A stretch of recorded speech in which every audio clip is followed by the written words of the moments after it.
Gary here. Great to see you all. I'm off the 60 freeway here. Just was listening to the Slavoj Zizek. I know their names. I'm going to say them right. Jordan Peterson.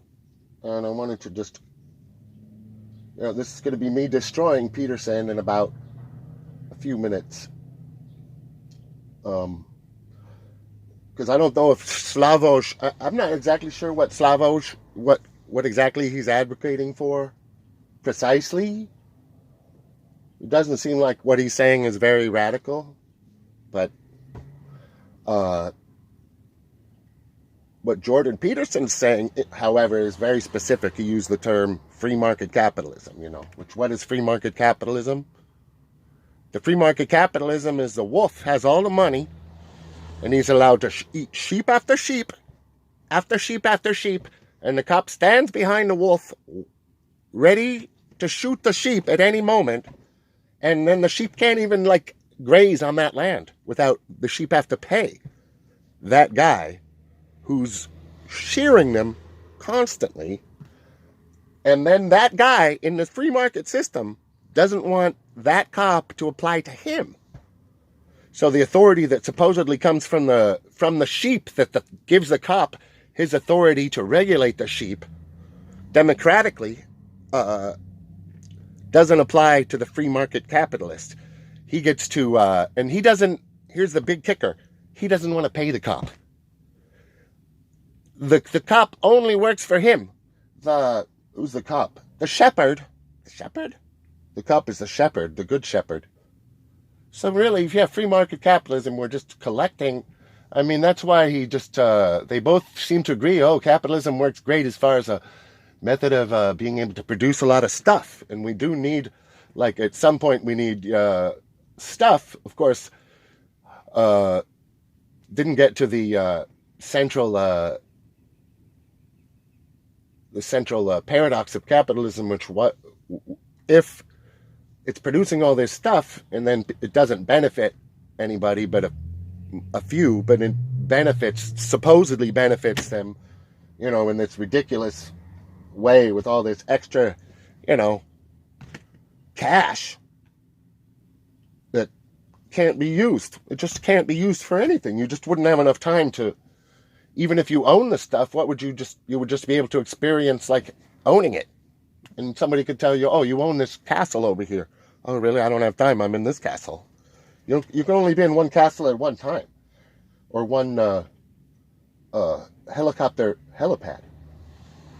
So what Jordan Peterson specifically advocated for is free market capitalism, with the point that the less regulation, and that's what we have basically. So he's just completely ahistorical and I wish I could get a Jordan Peterson, but they won't argue with you. They'll just call you a cultural Marxist or whatever. And which of course, cultural Marxist, the fact that he says cultural, and this is basically, that's what I'm saying. He is supporting fascism because free market capitalism is basically that. The capitalist has all the power, has all the money. The sheep get sheared and sheared and sheared over and over again. And, the cop stands behind them ready to shoot the sheep. The sheep can't even graze on the land. That's what free market capitalism is. It's just a cop that controls the sheep for the capitalist, and the state, supposedly, that's the thing is the cop would, if the free market capitalists just able to control all the land, which is really what they want, is to be able to privatize all private land and have no more public land, even our public parks, etc., even the roads, of course, that's their eventual, philosophical goal, is to privatize and get rid of the state, because the state is something that helps the sheep, regulate the wolves, the free market capitalist. So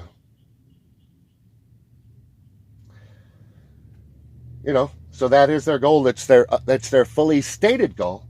And so when he uses this term free market capitalist, and when he says that you can't even be a cultural Marxist, you can't even be someone who's concerned about gay rights or black rights or anything. You can't even do anything like, because that's trying to like equalize, make things equal, and things aren't equal, and they're naturally as they should be. And that's the song of fascism that we hear, that we hear them singing over and over, that things are, this is like, yeah, basically Jordan Peterson is saying the same thing as far as the politics of eternity and the politics of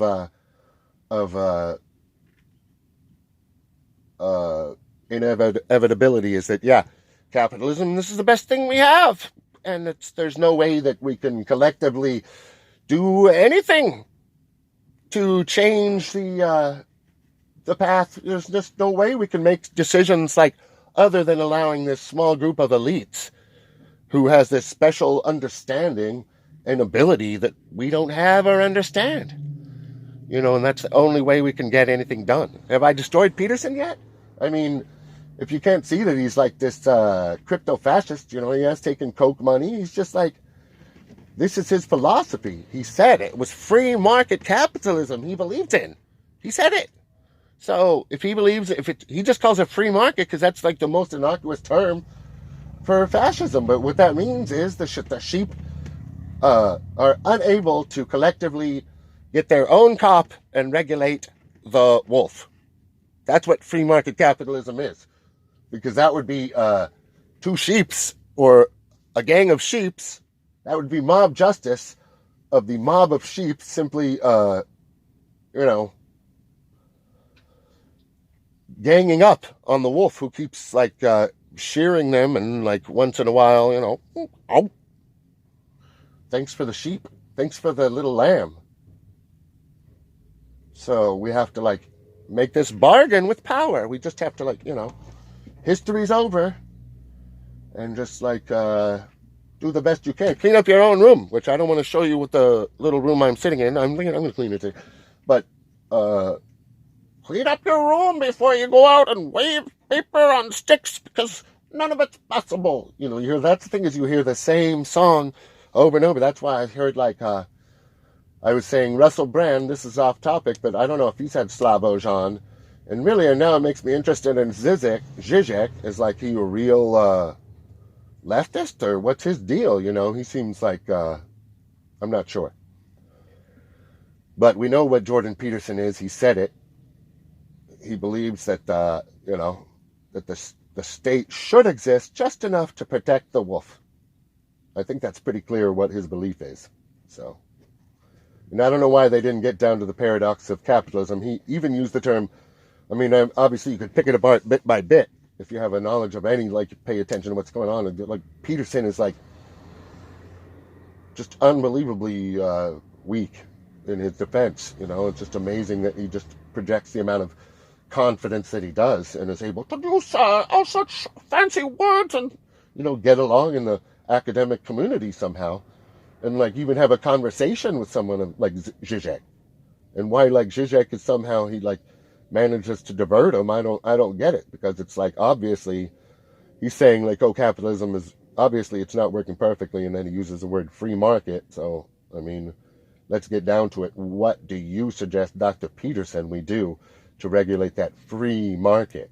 If it's led to these types of, oh, and we know that inequality is, he seems like he's class blind. He just like, oh, I just don't understand that the class actually, and he doesn't seem to understand that there's the power that goes along with having that money. I was telling somebody in a comment section, which I never get to say these things, and that's why I do a video now and now to get it out, because I do learn something and I want to communicate. Maybe somebody will actually talk to me in a comment.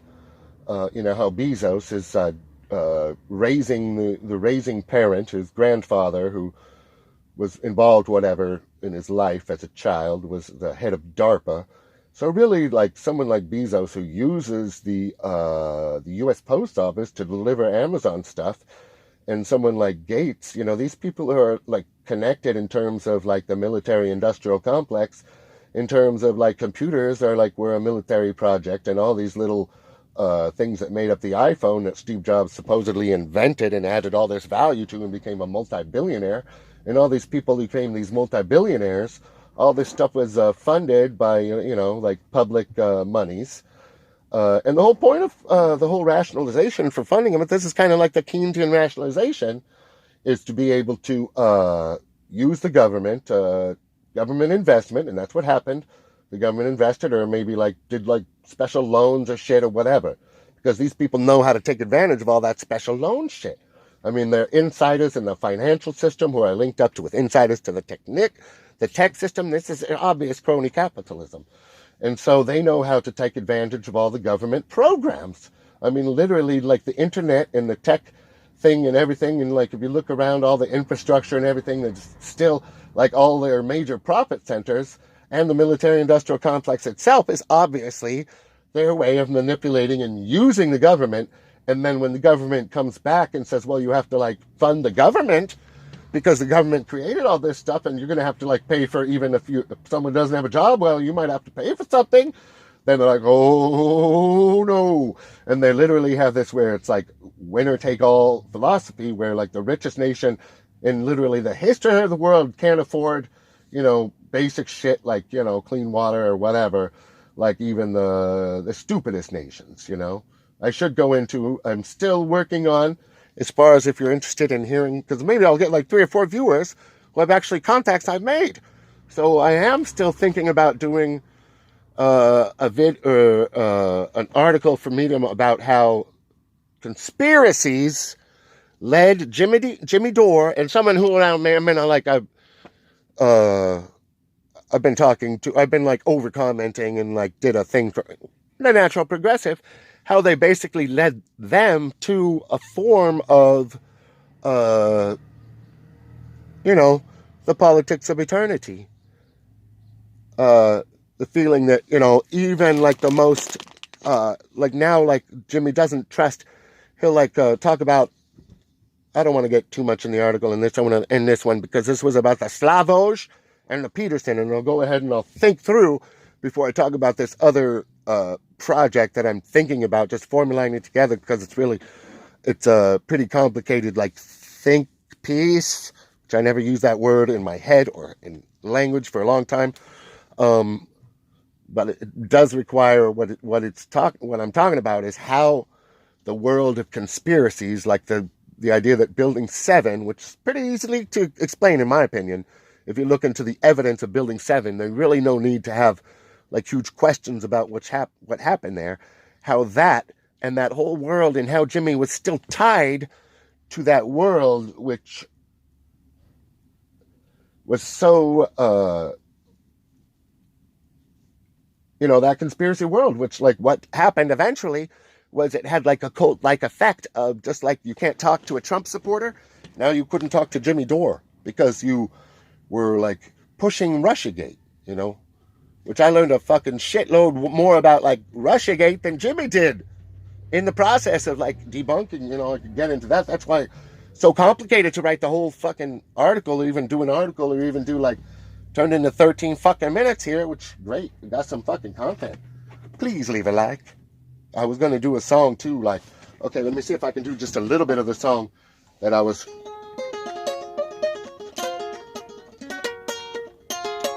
Two wolves and a sheep, 2 wolves and a sheep. How much money do the sheep get to keep, and will the wolf? It could be like, that was total, anyways. Just something about 2 wolves and a sheep in a hillbilly-ish manner. Thank you.